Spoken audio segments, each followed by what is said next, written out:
법원은 박근혜 전 대통령이 최순실 씨와 공모해 삼성으로부터 72억 원 상당의 뇌물을 받았다고 판단했습니다. 모두 최 씨의 딸 정유라 씨를 위한 승마 지원금 명목입니다. 최 씨가 운영한 코어 스포츠를 위해 제공된 용역대금 36억여 원과 삼성이 최 씨에게 사준 말 3마리 값 36억여 원을 합한 액수입니다. 먼저 법원은 삼성이 최 씨 회사와 용역 계약을 맺은 이유에 대해 이재용 부회장이 박 전 대통령과의 독대에서 질책을 당했기 때문이라고 판단했습니다. 제대로 지원하라고 강하게 질책하면서 피고인이 원하는 것이 정유라에 대한 승마 지원임을 파악하고 독일 코어 스포츠와 사이에 이 사건 용역 계약을 체결한 다음 또 살시도 등 삼성이 구입한 말 3마리 역시 사실상 최순실 씨 소유라고 판단했습니다. 살시도 그다음에 앞으로 구입할 말들을 실질적으로 최서원의 소유로 한다는 데 대한 의사의 합치가 있었다고 봄이 상당하다고 판단됩니다. 하지만 한국동계스포츠 영재센터에 대한 후원금 16억여 원, 그리고 미르와 K스포츠재단이 재벌 기업들로부터 받은 출연금 204억 원 등은 뇌물로 인정되지 않았습니다. 재판부가 이재용 부회장을 위한 승계 작업이라는 현안과 부정한 청탁이 있었다고 보기 어렵다고 판단한 겁니다. 앞서 최순실 씨와 이재용 부회장 판결에서도 이 부회장의 승계 현안과 청탁이 인정되지 않아 논란이 제기된 적이 있어 이번 판결에 대해서도 논란이 이어질 것으로 보입니다. 열차를 기다리던 시민들이 전직 대통령 1심 선고를 생중계하는 TV 앞에 모여들었습니다. 시민들은 예고는 됐지만 끝내 법정의 모습을 보이지 않은 박근혜 전 대통령을 향해 실망감을 드러냈습니다. 박근혜가 원래 유영아와 세운 전략은 그래서 딱 한 가지밖에 없었던 거예요. 이렇게 저렇게 아무리 유영아가 박근혜 최측근이라고 해도 법을 전공한 사람이잖아요. 계산기를 두들겨 볼 게 아니야. 이 상태에서 그냥 재판을 받으면 뭐 한 2, 3년이야 살고 나오지 가볍게. 한숨 잔다 생각하고. 한숨 잔다. 지금까지 뭐 생활하는 게 뭐 힘들어서 살고 왔으니까 쉰다 생각하고 정봉주 의원처럼 막 1년 살면서 몸도 만들고. 그런데 계산기 두들겨 보니까 최소 20년, 30년 나오게 생겼거든요. 최소. 그러니 이거를 어떻게 정식 재판을 받아요. 딱 한 가지 방법밖에 없는 거예요. 땡깡. 국민적인 붐을 만들어서 불쌍한 코스프레를 해서 나는 사면 받겠다. 내가 봤을 땐 그래요. 그들이 노리는 시나리오는 되게 단순한 거예요. 국민들한테 우리 동정 여론은 계속 있고. 그래서 다음 대통령 정권 교체를 해야 돼요. 걔네들은. 일단은. 네. 문재인 대통령이 박근혜 사면하는 일은 없죠. 정권 교체를 해가지고 2, 3년 안에 사면을 받는 그런 식의 시나리오인 거예요. 기대치. 뭐 음모가 있다 이런 게 아니라 그러면은 최소한 박근혜가 7년 정도는 감옥에 갇혀 있어야 되는. 그래도 박근혜가 이제 70이 한참 넘고요. 사람이 생각해 보세요. 나 군대 30개월 딱 나왔거든요. 전방 입수도 안 해가지고 혜택도 못 받았어. 나보다 늦게 들어오는 애들 제대 빨리 할 때 좀 열받았는데 감옥 같은 데 갇혀 있으면은 하루가 1년 같을 때가 있거든요. 근데 그 가진 돈으로 온갖 허사를 누리고 온갖 좋은 것을 먹으며 인생을 즐기고 살던 사람들이 밖에 나가면 돈이 어마무시하게 있는데 쓰지도 못하고 겨우 해봐야 이제 우리 군대 갔을 때랑 똑같은 거 아니에요. 영치금 쓸 수 있는 금액이 정해져 있다면서요. 하루에 얼마 이렇게. 안 가봐서 모르고요. 네. 닭다리도 먹을 수 있던데. 그러니까 우리 군대 갔을 때 짬밥에 반찬이 마음에 안 들면 PX 가가지고 반찬 뭐 볶음 고추장. 그렇지. 짭짤한 거 먹고 사 먹고 그랬는데 네. 그 가진 돈으로 누릴 수 있는 거라고 해봐야 그 정도예요. 그렇다 보니까 어쨌든 박근혜는 한 7년 정도 기다리는 그리고 정권 교체를 시켜야 되는 순간인데 이렇게 아무리 땡깡 부려봐야 안 돼요. 그래서 다시 한번 권합니다. 박근혜 씨에게. 재판도 안 나오고 국선 변호인이 얼개설계하면 국선 변호인이 박근혜 편을 안 들어줬기 때문에 우리가 중형 맞았다. 이런 논리를 분명히 들이댈 겁니다. 다음 달에 이제 네. 박근혜 선고가 나오면은 이번 재판에서도 그런 이야기가 나왔어요. 최순실도 그렇고 안종범도 그렇고 자기가 반성하지 않아. 계속 방산하지 않아요. 막 이상한 말 내뱉고 있잖아요. 음모, 기획설. 막. 네. 그런 거예요. 정권을 바꾸려고 누군가가 의도적으로 아무 잘못이 없는 관계나 시스템을 지들끼리 관계를 그냥 음모로 그냥 몰아가지고 대통령 끌어내리고 감옥에 가뒀다 이렇게 말하는데 그건 말도 안 되는 것이고 최순실이라든지 박근혜 이 두 사람이 감옥에서 나오는 날은 제일 경계하는 게 그런 거예요. 우리가 봤잖아요. 사형 선고를 받은 전두환. 지금까지 사형 집행을 하지 않고 지금까지 감옥에 gat혀 있었다 그러면 벌써 그게 20년이 넘었잖아요. 그렇죠. 그때쯤 되면 국민적으로 감옥에서 반성도 하고 있다고 하고 내가 발포명령 했는데 정말 역사에 죽을 죄를 지었다고 하고 한 20년 정도 살아서 몸이 너무 쇠약해서 정말 죽을 날을 받아놓을 때 국민들이 생각해 볼까 할 때 논란이나 일어날 정도 그 정도 돼야 되는데 뭐 잠깐 백담 사가고 감옥 잠깐 들어가 있다가 사면 받아가지고 아직도 반성하지 않고 있잖아요. 그러니까 박근혜는 그런 사례를 만들면 안 되죠. 그러니까 진짜 중요한 건 반성이라는 거예요. 네. 박근혜와 최순실이 궁극적으로 반성했을 때 그리고 한 최소한 20, 30년쯤은 살았을 때 그때 사면을 고려해 볼 수 있다 정도예요. 그렇죠. 통일이 되면 뭐 그 정도 한 20년, 30년 지나서 통일이 되면 통일기념 사면 정도는 해줄 용의는 좀 있어요. 20, 30년 정도 살고. 아, 그 멋있네요. 통일기념 사면. 네. 말만 들어도 멋있다. 그 최순실이 이제 법정에서 나와가지고 다시 호송차에 타는데요. 정말로 넋이 나가 보이더만. 어떤 기대를 했을까? 큰 기대는 안 했지만 기대라는 게 그런 거잖아요. 안 좋은 일은 당하고 보면 훨씬 더 크잖아요. 내가 좋을 거라고 생각했던 기대는 막상 다치고 보면 생각보다 별로인 거고, 안 좋을 거라, 이 정도 안 좋겠지라고 생각했던 건 막상 닥쳐보면 훨씬 더 안 좋게 느껴지거든요. 그런 거 있잖아요. 혹시나 네. 하는 거. 혹시나 하는 거. 그러니까 우리의 재판장님이 나의 죄를 너무나 잘 봐주시어. 이런 게 무슨 죄가 됩니까? 이재용을 이쁘게 봐줬듯이 나를 그렇게 또 이쁘게 봐주지 않을까 이런 거요. 바로 그거야. 이재용도 저렇게 나갔는데 네, 나도 이재용만큼 돈 많은데 이런 거. 혹시나 나도 그렇게 감형해줘서 집행유예로 내보내주지 않을까? 그러면 기대가 지금 있었을 그런 상상 하겠네요. 아, 그러면 판사가 내 재산이 얼마인지 정확하게 몰라서 저렇게 판결을 했구나. 내가 이재용보다 네. 재산이 없어서 이렇게 억울하게 그렇- 옥살이를 하는 그래서 거예요. 나온 말 그러니까. 있잖아요. 무전유죄, 유전무죄. 내가 이재용만큼 자산이 없음을 한탄하노라 이거 아니야. 아, 그거는 롯데의 경우고 어. 롯데는 그 그런 짤도 거고. 돌았어요. 예. 그 짤도. 그러니까 이하 작가가 오늘의 풍자일기에 쓴 건데 이재용을 바라보면서 최순실이 막 악다구니를 쓰는 그림 위에 유전무죄, 무전무죄 이렇게 써놨었어요.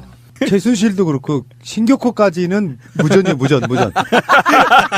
삼성 빼고는 다 무전이야. 그 우리는 뭔지예요, 그럼?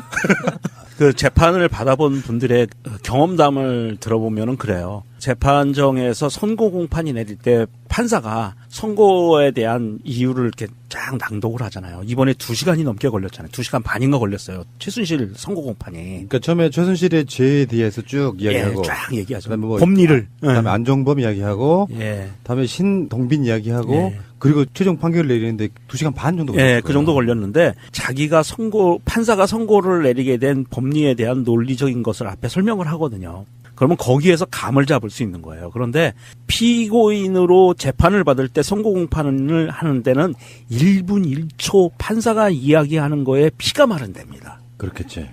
그래서 이미 최순실은 2시간 반 동안 피가 말라서 아. 탈진 상태. 판사는 최순실을 완전히 배터리를 방전시켜버린 효과를 내버린 거예요. 헌법재판소에서 박근혜 파면할 때도 보면은 앞에 이유를 쭉 설명하잖아요. 예. 예. 짜증나 죽겠어. 우리는 이제 2갈씩 이런 걸로 하자고. 그렇지. 일단 결론 내려놓고. 예. 그 와중에 최순실 측이 항소를 했습니다. 오늘자로. 항소 이유를 보면 재밌어요. 항소 이유가 법리를 오해했다. 재판부가. 재판부가요? 네. 자기가 오해한 게 아니고? 네. 재판부가 법리를 오해했고 사실을 오인했고 사실이 아닌데 사실이라고 잘못 믿었고 그리고 자기한테 내려진 20년형 양형이 부당하다라고 항소를 했습니다. 양형이 부당하다는 건 너무 많다는 거잖아요. 네, 아마 더 나올 것 같아요. 예, 그러면 19년 정도 해주죠, 그러면. 아니, 한 25년 나올 것 같아요. 너무 적다는 거야. 나를 뭘로 보고. 그렇지. 내가 박근혜보다 더 나와야 된다 생각하는 거지. 아마 그래서 항소심 가면 25년형으로 확정될 것 같고요. 대법원 가면은 대법원에서는 이유 없음 이렇게 해서 끝날 것 이게 같습니다. 진짜 중요하다니까요. 법원 판결에 있어서 가장 중요한 건 반성이에요. 맞습니다. 그러니까 반성을 처절하게 하면 최소 10년짜리가 있잖아요. 반으로 깎이기도 하고. 그래요. 맞아요. 아니, 그런 차원에서 삼성 생각하면 너무 열받죠, 진짜. 법원이 이제 사람 진짜 뭐 무식쟁이로 보는 건지. 이게 우리나라 사법부에서 제일 문제되는 것 중에 하나가 우리가 항상 봐왔던 장량감경. 판사의 판단에 의해서 그냥 깎아줄 수 있어요. 그러니까 장량 강경이 말이 좋아서 장량이지 내 맘대로잖아요. 그렇죠. 내 맘대로. 이제 거기에 아까 얘기한 정상 참작 반성을 하느냐 뭐 이런 건데 반성하는 기운은 얼마든지 거짓으로 만들어낼 수 있는 거거든요. 근데 이런 건 있어. 전략인데 변호사가 반성을 하게 되면 뭐가 뒤에 남냐면은 자기 범죄를 인정하는 게 인정하는 되는 거죠. 말이에요. 예. 그러니까 최순실이라든지 그들 입장에서는 나는 그렇지 않았다고 인정할 수가 없기 때문에라도 항변을 한단 말이에요. 반성을 안 하고. 근데 국민적 감정과 그렇게 해서 겪은 우리 국가의 어떤 그런 것들 있죠. 자기네 기준에서는 사실은 대통령이 되면 뭐 재벌들 불러다가 후원금도 내게 하고 별짓거리 다 한다고 생각했던 게 죄라고 생각하지 않았기 때문에 그 부분에 대해서는 우리들 입장에서는 전혀 그렇지 않잖아요. 정경유착이 80년대, 70년대 그 뿌리 깊은 정경유착이 사실 다 뇌물이거든요. 정경유착이라는 표현은 정치적 표현인 거지만 예. 맞아요. 법적으로는 뭐 뇌물 뭐 이런 다 게 뇌물이죠. 해당된다고. 예. 근데 그 상황에서 시대가 바뀌었어. 국민적 법감정이 있어. 예전의 관행대로 해왔습니다만 정경유착을 넘어 뇌물로 벌 수 있다는 거에 대해서 이제서야 처절하게 깨닫습니다. 반성하고 국민 여러분께 죄송합니다. 이 정도 메시지가 나와주면요. 가볍게 정리가 돼요. 사회적 기준이 만들어진단 말이에요. 제가 항상 하는 말이 그래요. 범죄를 저지른 특히 위정자 등의 어떻게 역할을 했던 사람들이 자기 자신에 대한 범죄를 인정을 하고 대국민 사과를 하면 상당히 많은 시대가 좋아지는 측면이 있는데 계속 자기들 지지자에 의해서 어그로 끌게 만들어가지고 나라를 혼란 이렇게 만들어가는 게 정말 더 나쁘다는 것이 제가 말씀드리고 싶은 거고 지금 그 자유한국당의 논평이 나는 정말 얘들 왜 이러나 싶은 게 그런 느낌이에요. 이재용 판결에 대해서는 경의를 표했어요. 재판부가 정말 잘 판결했다. 법원의 현명한 판결에 경의를 표한다. 묵시적 청탁이라는 억측과 예단으로 무리하게 혐의들을 끼워 맞추듯 만든 여론몰이 수사와 정치적 수사는 이 땅에 다시는 있어서는 안 될 것이다. 경영 일선에 있어야 할 기업인을 1년간 구속시키고 징역 12년을 구형했던 특검이 이제 답해야 할 차례다. 법원은 지속적으로 정치적 외압이나 여론에 흔들리지 말고 법리와 증거 그리고 양심에 따라 재판에 임해야 할 것이다. 이것이 국민들이 바라는 공정하고 정의로운 나라다운 나라일 것이다. 이 개새끼. 어디서 나라다운 나라를 주둥아리에 올리고 그러니까 이재용 판결을 놓고 공정하고 정의로운 나라다운 나라라고 말을 하고 최순실에 대해서는 이번 판결을 계기로 다시는 대한민국에서 국민이 위임한 숭고한 권력을 사유화하고 이를 개인의 사리사욕에 이용하는 국정농단의 역사가 되풀이되지 않기를 바란다. 아니 이게 이 방금 그 장제원의 개소리만 보면 자기들은 이번 국정농단 사태하고 아무 상관없는 제3자인 척해. 자기들은 아무 책임도 없고 아무 그러니까. 관련도 없었던 이런 사건을 처음 보는 낯선 것처럼 이렇게 이야기하는 게 그러니까 박근혜가 자기 당의 사실상의 존재였잖아요. 사실상의 존재. 그렇죠. 그래서 공천까지도 친박으로 전횡을 휘둘렀고. 그러니까 원내대표가 김기춘이 지시하는 대로 수행하고 움직였다는 증거들이 다 나왔었잖아요. 수사 과정에서. 그러니까 이 개 XX는 이런 거지. 박근혜가 탄핵당하니까 바른정당 만들어서 턱기고 33명이나 그리고 정치적인 어떤 상황이 또 불리해지니까 다시 복당하고 요 개지랄들을 했던 그러니까 복당한 이유가 딱 하나밖에 없는 거잖아요. 큰 간판이 필요하니까 복당한 거지. 그거 말고 뭐 있어요, 이것들이. 예. 그러니까 최순실의 이제 구형을 보고 아까도 이야기가 좀 더 나왔습니다만 박근혜에겐 중형이 불가피하고 근데 이제 이런 논리들도 있어요. 뭐 다른 방송에 또 그래야 다루겠습니다만 결국에는 지금 이재용 판결과 최순실 판결과 앞으로 있을 박근혜의 판결을 대략 예상해 보면 그거 핵심은 이제 다 지우고 박근혜라고 하는 어마어마한 권력자가 최순실이란 공범과 함께 재벌들을 찍어 누르니 어떡하냐? 여기 이제 이재용에 대한 논리 같은 그렇죠. 거예요. 네. 어차피 이재용이 그 박근혜의 어떤 요구에 대해서 화답하지 않았더라도 삼성이 망할 일은 없어요. 깨놓고 이야기해서. 아, 그렇죠. 예. 이재용은 달랐단 말이에요. 승계 작업에 있어가지고 지분 문제, 국민연금. 그러니까 그 지점에 대해서 우리가 조심해야 되는 거예요. 제가 생활 속에서 삼성 불매 운동을 한다고 하지만 그 삼성 불매 운동은 굉장히 상징적인 거일 뿐이에요. 삼성을 망하게 하자는 게 목적이 아니라 이재용은 삼성그룹하고 관계가 없는 사람이에요. 실제로는 개인 재산을 관리하기 위한 방법으로 삼성그룹이라는 도구를 선택한 그 일가인 거죠. 그러니까 삼성은 기업으로서 굉장히 훌륭한 기업이고 우리가 보호할 수만 있다면 계속 그 브랜드를 활용해 나가고 국가적 브랜드로 키워 나가야 되는 건 맞아요. 그런데 삼성이 기업으로서 훌륭한 것과 이재용이 자기의 개인 재산을 삼성이라는 기업을 활용해서 탈세하고 불법적으로 승계하고 상속하기 위해서 이렇게 정치를, 법을, 사회적인 규칙들을 이렇게 개무시하면서 전부 다 이 나라 자체를 자기들 발 아래 놓고 움직이는 건 다른 차원의 문제인 거거든요. 그러니까 SK도 그렇고 롯데도 그렇고 기본적으로 구조는 똑같습니다. 요번에 롯데 이렇게 그 신동빈이 구속되니까 기업들이 위축된다 그러는데 그러면은 기업들은 다 불법을 저지르고 있다는 뜻이잖아요. 그게 어떻게 그 말이 안 되는 소리잖아요. 그러니까 삼성이라는 이름이 끼어 있기 때문에 우리 어떤 시민사회나 우리들이 기업을 적대시하거나 기업을 싫어하는 것처럼 비치는데 그게 절대 아니라는 거예요. 삼성 일가를 정확하게 처벌하기 위해서 지금 민주진보 진영에서 지금까지 계속 싸워오는 거지 삼성이라는 기업 자체를 망가뜨리기 위한 게 아니거든요. 그런 건 우리가 조심해야 돼요. 불법을 저지르고 있는 기업 집단 그리고 그 불법에 대해서 처벌받지 않는 돈의 권력을 이용해서 처벌받지 않는 기업 집단에 대해서 우리가 징치하자는 거고 그 기업 집단을 자신의 사욕을 채우는 데 이용하는 그 총수일가 야수님이 얘기했듯이 그 총수일가에 대한 적절한 처벌을 하자라고 이야기하는 것이고요. 사실은 이제 그 와중에 여러 가지 뭐 삼성을 분할해야 된다 뭐 여러 가지 말이 나오는데 그것이 폐해와 불법을 방지하기 위한 차원이어서 이야기를 했던 것이고요. 그런데 언론에서는 삼성만 나오면 롯데만 나오면 현대만 나오면 대한민국의 이 재벌 그룹들이 관련된 범죄에 대한 수사나 재판의 결과가 나오거나 중간에 동향에 대한 뉴스를 전할 때는 항상 그 얘기가 붙습니다. 대한민국 경제가 이 기업이 잘못되면 대한민국 경제가 안 좋다. 이 기업에 먹여 살리고 있는 노동자들은 누가 책임질 거냐. 이 기업이 그래서 망하면 누가 책임질 거냐. 뭐 이딴 식의 논리밖에 세우지를 않고 있어요. 그런데 이 논리가 어디를 이용해서 퍼지냐면 예전에는 조중동을 이용해서 퍼졌거든요. 조선일보가 선두에 서서 항상 그 깃발을 들었는데 요즘은 경제신문으로 옮겨갔어요. 경제신문들이 계속 이런 논리를 개발해서 끊임없이 나오고 있습니다. 예. 어쨌든 간에 최순실의 혐의가 20개 가운데서 박근혜와 교집합인 공범관계가 13개예요. 그중에 삼성에 대한 제3자 뇌물수수 혐의 2개를 제외하고 11개 혐의에 대해서 유죄를 선고했거든요. 근데 박근혜만의 죄가 있어요 또. 최순실과 겹치지 않는 누가 더 이제 창의적 범죄를 했느냐 이런 건데 자 그거 법원을 한 무대기로 본다면 최순실과 박근혜가 공범 관계인 법의 판단은 사실상 그 범위를 벗어나기는 어렵다. 확 벗어나지는 않을 거 아니에요. 공범을 관계를 받고 유죄를 확정했으니까 박근혜의 그 창의적 범죄, 크리에이티브한 범죄 몇 가지가 더 있습니다. 첫 번째, 문화예술계 블랙리스트 기획 및 집행 지시는 직권남용 및 강요. 두 번째, 문화체육관광부 1급 공무원 3명에 대한 사표 제출 강요. 이것도 직권남용 및 강요고요. 세 번째, 노태강 전 문체부 체육국장 사직 강요. 이것도 직권남용 및 강요고요. 네 번째, 이미경 CJ 부회장 퇴진 압력. 이것은 강요 미수입니다. 다섯 번째는 최 씨 상대 청와대 비밀문건 유출. 이것은 공무상 비밀 누설죄입니다.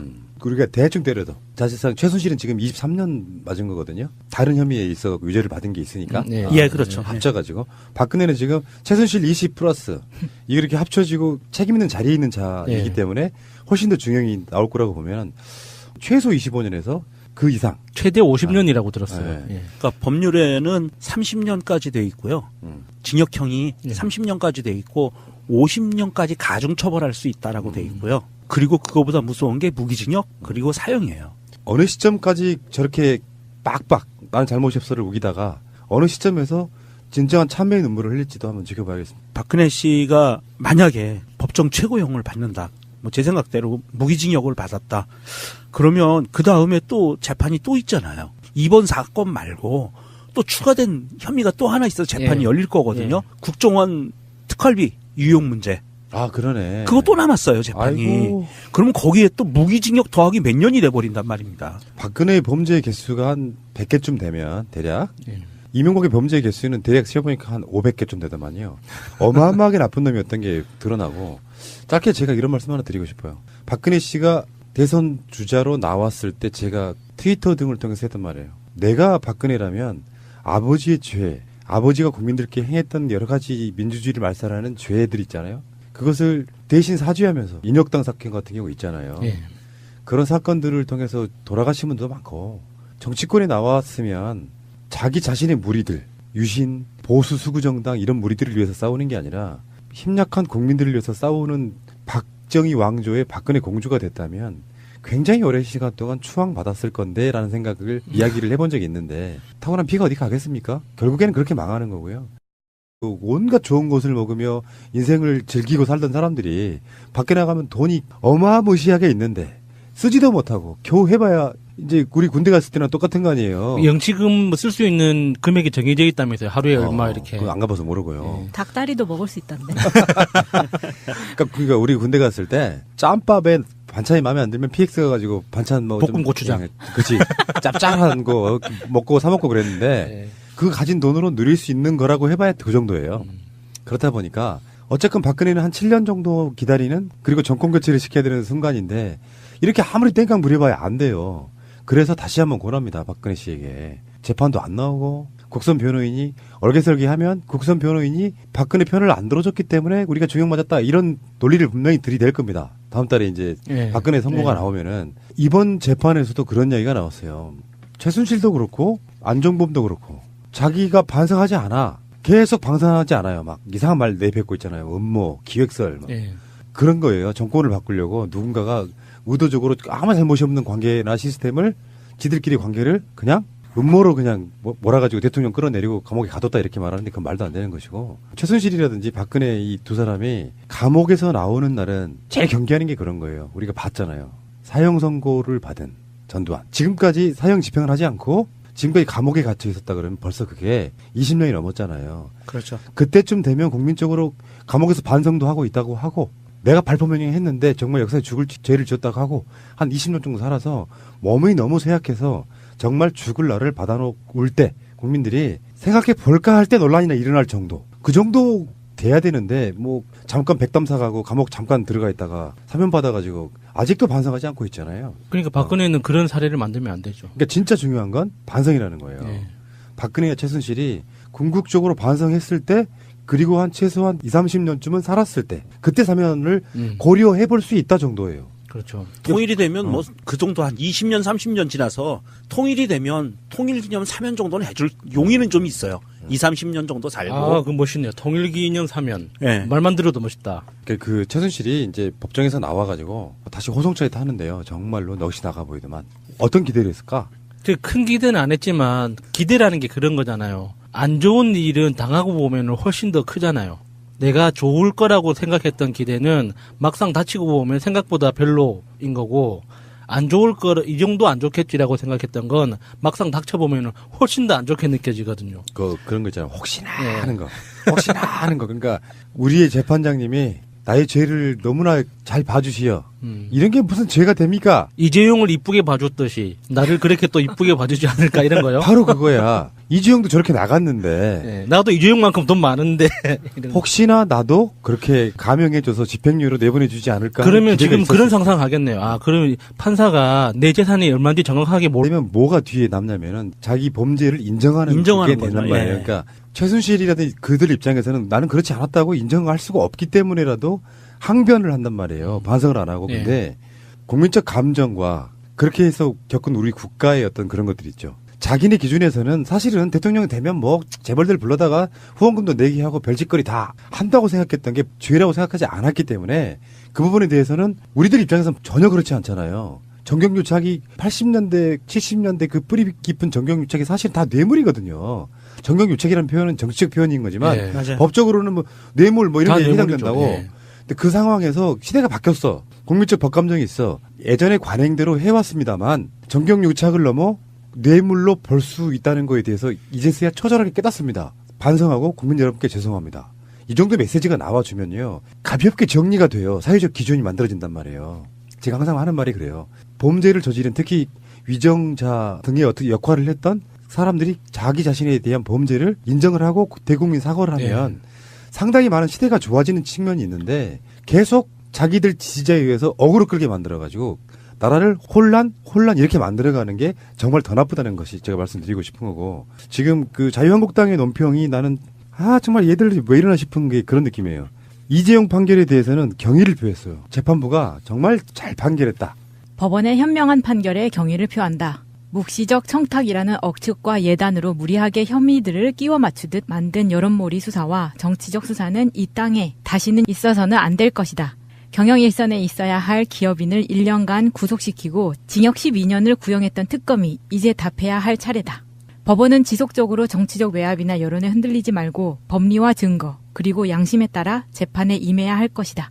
이것이 국민들이 바라는 공정하고 정의로운 나라다운 나라일 것이다. 이 개새끼. 어디서 나라다운 나라를 주둥아리에 올리고. 그러니까 이재용 판결을 놓고 공정하고 정의로운 나라다운 나라라고 말을 하고 최순실에 대해서는 이번 판결을 계기로 다시는 대한민국에서 국민이 위임한 숭고한 권력을 사유화하고 이를 개인의 사리사욕에 이용하는 국정농단의 역사가 되풀이되지 않기를 바란다. 아니 이 방금 그 장제원의 개소리만 보면 자기들은 이번 국정농단 사태하고 아무 상관없는 제3자인 척해. 자기들은 아무 책임도 없고 아무 그러니까. 관련도 없었던 이런 사건을 처음 보는 낯선 것처럼 이렇게 이야기하는 게 그러니까 박근혜가 자기 당의 사실상의 존재였잖아요. 사실상의 존재. 그렇죠. 그래서 공천까지도 친박으로 전횡을 휘둘렀고. 그러니까 원내대표가 김기춘이 지시하는 대로 수행하고 움직였다는 증거들이 다 나왔었잖아요. 수사 과정에서. 그러니까 이 개 XX는 이런 거지.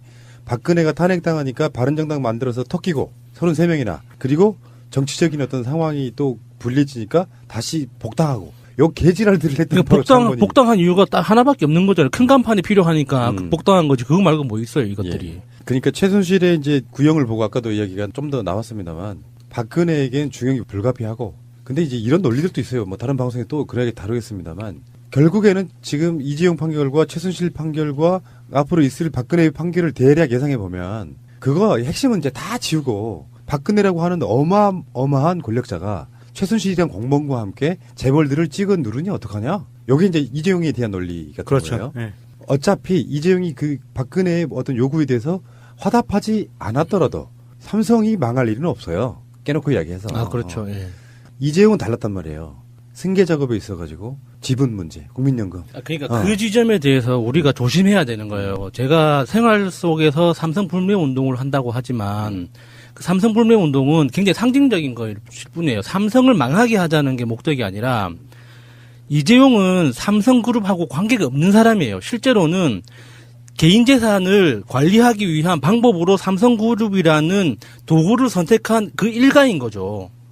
그러니까 삼성은 기업으로서 굉장히 훌륭한 기업이고 우리가 보호할 수만 있다면 계속 그 브랜드를 활용해 나가고 국가적 브랜드로 키워 나가야 되는 건 맞아요. 그런데 삼성이 기업으로서 훌륭한 것과 이재용이 자기의 개인 재산을 삼성이라는 기업을 활용해서 탈세하고 불법적으로 승계하고 상속하기 위해서 이렇게 정치를, 법을, 사회적인 규칙들을 이렇게 개무시하면서 전부 다 이 나라 자체를 자기들 발 아래 놓고 움직이는 건 다른 차원의 문제인 거거든요. 그러니까 SK도 그렇고 롯데도 그렇고 기본적으로 구조는 똑같습니다. 요번에 롯데 뭐 이렇게 그 신동빈이 구속되니까 뭐 기업들이 뭐 위축된다 그러는데 그러면은 기업들은 다 불법을 저지르고 있다는 뜻이잖아요. 그게 어떻게 그 말이 안 되는 소리잖아요. 그러니까 삼성이라는 이름이 끼어 있기 때문에 우리 어떤 시민사회나 우리들이 기업을 적대시하거나 기업을 싫어하는 것처럼 비치는데 그게 절대 아니라는 거예요. 삼성 일가를 정확하게 처벌하기 위해서 지금 민주진보 진영에서 지금까지 계속 싸워오는 거지 삼성이라는 기업 자체를 망가뜨리기 위한 게 아니거든요. 그런 건 우리가 조심해야 돼요. 불법을 저지르고 있는 기업 집단 그리고 그 불법에 대해서 처벌받지 않는 돈의 권력을 이용해서 처벌받지 않는 기업 집단에 대해서 우리가 징치하자는 거고 그 기업 집단을 자신의 사용을 채우는 데 이용하는 그 총수일가 야수님이 얘기했듯이 그 총수일가에 대한 적절한 처벌을 하자라고 이야기하는 것이고요. 사실은 이제 그 와중에 여러 가지 뭐 삼성을 분할해야 된다 뭐 여러 가지 말이 나오는데 그것이 폐해와 불법을 방지하기 위한 차원이어서 이야기를 했던 것이고요. 그런데 언론에서는 삼성만 나오면 롯데만 나오면 현대만 나오면 대한민국의 이 재벌 그룹들이 관련된 범죄에 대한 수사나 재판의 결과가 법원은 박근혜 전 대통령이 최순실 씨와 공모해 삼성으로부터 72억 원 상당의 뇌물을 받았다고 판단했습니다. 모두 최 씨의 딸 정유라 씨를 위한 승마 지원금 명목입니다. 최 씨가 운영한 코어 스포츠를 위해 제공된 용역대금 36억여 원과 삼성이 최 씨에게 사준 말 3마리 값 36억여 원을 합한 액수입니다. 먼저 법원은 삼성이 최 씨 회사와 용역 계약을 맺은 이유에 대해 이재용 부회장이 박 전 대통령과의 독대에서 질책을 당했기 때문이라고 판단했습니다. 제대로 지원하라고 강하게 질책하면서 피고인이 원하는 것이 정유라에 대한 승마 지원임을 파악하고 독일 코어 스포츠와 사이에 이 사건 용역 계약을 체결한 다음 또 살시도 등 삼성이 구입한 말 3마리 역시 사실상 최순실 씨 소유라고 판단했습니다.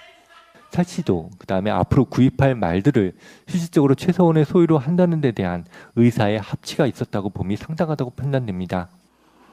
하지만 한국 동계스포츠 영재센터에 대한 후원금 16억여 원, 그리고 미르와 K스포츠재단이 재벌 기업들로부터 받은 출연금 204억 원 등은 뇌물로 인정되지 않았습니다. 재판부가 이재용 부회장을 위한 승계 작업이라는 현안과 부정한 청탁이 있었다고 보기 어렵다고 판단한 겁니다. 앞서 최순실 씨와 이재용 부회장 판결에서도 이 부회장의 승계 현안과 청탁이 인정되지 않아 논란이 제기된 적이 있어 이번 판결에 대해서도 논란이 이어질 것으로 보입니다. 열차를 기다리던 시민들이 전직 대통령 1심 선고를 생중계하는 TV 앞에 모여들었습니다. 시민들은 예고는 됐지만 끝내 법정의 모습을 보이지 않은 박근혜 전 대통령을 향해 실망감을 드러냈습니다. 박근혜가 원래 유영아와 세운 전략은 그래서 딱 한 가지밖에 없었던 거예요. 이렇게 저렇게 아무리 유영아가 박근혜 최측근이라고 해도 법을 전공한 사람이잖아요. 계산기를 두들겨 볼 게 아니야. 이 상태에서 그냥 재판을 받으면 뭐 한 2, 3년이야 살고 나오지 가볍게. 한숨 잔다 생각하고. 한숨 잔다. 지금까지 뭐 생활하는 게 뭐 힘들어서 살고 왔으니까 쉰다 생각하고 정봉주 의원처럼 막 1년 살면서 몸도 만들고 그런데 계산기 두들겨 보니까 최소 20년, 30년 나오게 생겼거든요, 최소. 그러니 이거를 어떻게 정식 재판을 받아요. 딱 한 가지 방법밖에 없는 거예요. 땡깡. 국민적인 붐을 만들어서 불쌍한 코스프레를 해서 나는 사면 받겠다. 내가 봤을 땐 그래요. 그들이 노리는 시나리오는 되게 단순한 거예요. 국민들한테 우리 동정 여론은 계속 있고. 그래서 다음 대통령 정권 교체를 해야 돼요. 걔네들은. 일단은. 네. 문재인 대통령이 박근혜 사면하는 일은 없죠. 정권 교체를 해가지고 2, 3년 안에 사면을 받는 그런 식의 시나리오인 거예요. 그러니까 기대치지. 뭐 음모가 있다 이런 게 아니라 그러면은 최소한 박근혜가 7년 정도는 감옥에 gat혀 있어야 되는. 그래도 박근혜가 이제 70이 한참 넘고요. 사람이 생각해 보세요. 나 군대 30개월 딱 나왔거든요. 전방 입수도 안 해가지고 혜택도 못 받았어. 그래서 나보다 늦게 들어오는 애들 제대 빨리 할 때 좀 열받았는데 감옥 같은 데 갇혀 있으면은 하루가 1년 같을 때가 있거든요. 근데 그 가진 돈으로 온갖 허사를 누리고 몰라서 저렇게 판결을 했구나. 내가 이재용보다 네. 재산이 없어서 이렇게 억울하게 그렇- 옥살이를 하는 그래서 거예요. 나온 말 그러니까. 있잖아요. 무전무죄. 내가 이재용만큼 재산이 없음을 한탄하노라 이거 아니야. 아, 그거는 롯데의 경우고 롯데는 그 그런 짤도 거고. 돌았어요. 예. 그 짤도. 그러니까 이하 작가가 오늘의 풍자일기에 쓴 건데 이재용을 바라보면서 최순실이 막 악다구니를 쓰는 그 그림 위에 유전무죄, 무전무죄 이렇게 써놨었어요. 최순실도 그렇고 신격호까지는 무전. 삼성 빼고는 다 무전이야. 그 우리는 뭔지예요, 그럼? 그 재판을 받아본 분들의 경험담을 들어보면은 그래요. 재판정에서 선고 공판이 내릴 때 판사가 선고에 대한 이유를 이렇게 쫙 낭독을 하잖아요. 이번에 2시간이 넘게 걸렸잖아요. 2시간 반인가 걸렸어요. 최순실 선고 공판이. 그러니까 처음에 최순실의 죄에 대해서 쭉 이야기하고 예, 쫙 얘기하죠. 그다음에 뭐 법리를. 그다음에 안종범 이야기하고 예. 다음에 신동빈 이야기하고 예. 그리고 최종 판결을 내리는데 2시간 반 정도 예, 걸렸어요. 그 정도 걸렸는데 자기가 판사가 선고를 내리게 된 법리에 대한 논리적인 것을 앞에 설명을 하거든요. 그러면 거기에서 감을 잡을 수 있는 거예요. 그런데 피고인으로 재판을 받을 때 선고 공판을 하는 데는 1분 1초 판사가 이야기하는 거에 피가 마른답니다. 그렇겠지. 그래서 이미 최순실은 2시간 반 동안 피가 말라서 아. 탈진 상태. 판사는 최순실을 완전히 배터리를 방전시켜버린 효과를 내버린 거예요. 헌법재판소에서 박근혜 파면할 때도 보면은 앞에 이유를 쭉 설명하잖아요. 예. 짜증나 죽겠어. 우리는 이제 2갈씩 이런 걸로 하자고. 그렇지. 일단 결론 내려놓고. 네. 그 와중에 최순실 측이 항소를 했습니다. 오늘자로. 항소 이유를 보면 재밌어요. 항소 이유가 법리를 오해했다. 재판부가. 재판부가요? 네. 자기가 오해한 게 아니고? 네. 재판부가 법리를 오해했고 사실을 오인했고 사실이 아닌데 사실이라고 잘못 믿었고 그리고 자기한테 내려진 20년형 양형이 부당하다라고 항소를 했습니다. 양형이 부당하다는 건 너무 많다는 거잖아요. 네, 아마 더 나올 것 같아요. 예, 그러면 19년 정도 해주죠, 그러면. 아니, 아니야. 한 25년 나올 것 같아요. 너무 적다는 거야. 나를 몰라보고. 그렇지. 내가 박근혜보다 더 나와야 된다 생각하는 거지. 아마 그래서 항소심 가면 25년형으로 확정될 것 같고요. 대법원 가면은 대법원에서는 이유 없음 이렇게 해서 끝날 것 이게 같습니다. 진짜 중요하다니까요. 법원 판결에 있어서 가장 중요한 건 반성이에요. 맞습니다. 그러니까 반성을 처절하게 하면 최소 10년짜리가 있잖아요. 반으로 깎이기도 하고. 그래요. 맞아요. 아니, 그런 차원에서 삼성 생각하면 너무 열받죠, 진짜. 법원이 이제 사람 진짜 뭐 무식쟁이로 보는 건지. 이게 우리나라 사법부에서 제일 문제되는 것 중에 하나가 우리가 항상 봐왔던 장량감경, 판사의 판단에 의해서 그냥 깎아줄 수 있어요. 장량 강경이 말이 좋아서 장량이지 내 맘대로잖아요. 그렇죠. 내 맘대로. 이제 거기에 아까 얘기한 정상 참작 반성을 하느냐 뭐 이런 건데 반성하는 기호는 얼마든지 거짓으로 만들어낼 수 있는 거거든요. 근데 이런 건 있어. 전략인데 변호사가 반성을 하게